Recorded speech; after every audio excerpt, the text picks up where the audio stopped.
రేయ్, ఈవినింగ్ మా ఆఫీస్ లో సార్స్ కి ఇంట్లో పార్టీ ఇస్తున్నా. ఇల్లు మొత్తం క్లీన్ గా ఉండేలా చూసుకో. సరే సార్.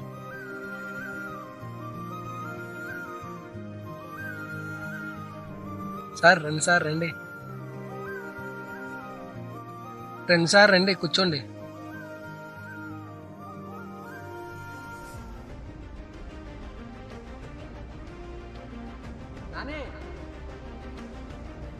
సార్స్ కే డ్రింక్ తీసిరా. అలాగే సార్. డ్రింక్ తీసుకోండి.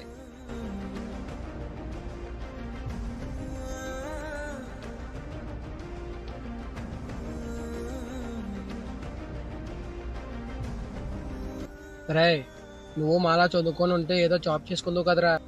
ఈడు చదువురాని మొద్దు కాబట్టే ఈ పని చేసుకుంటున్నాడు సార్.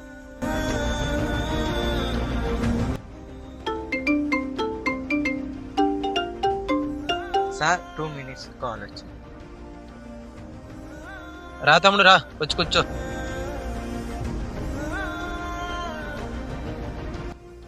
ఏరా తమ్ముడు, మంచిగా చదువుకోవచ్చు కదరా. నాకు చిన్నప్పటి నుంచి చదువుకోవాలని కోరిక సార్. మరి ఎందుకు చదువుకోలేదురా? మా ఇంట్లో కుటుంబ పరిస్థితుల వల్ల చదువు కూడా కావలేదు సార్. చిన్నప్పటి నుంచి ఇలా పనిచేసిన కుటుంబం చూసుకుంటున్నాను సార్. అవునా?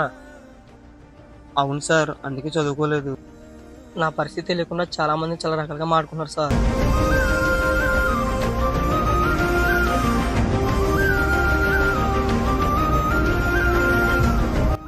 నాకు చాలా బాధ అనిపిస్తుంది సార్.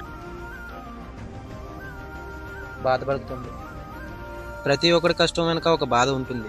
ఆ బాధని అర్థం చేసుకోకుండా ఎవరిని చులకనగా మాట్లాడవద్దు.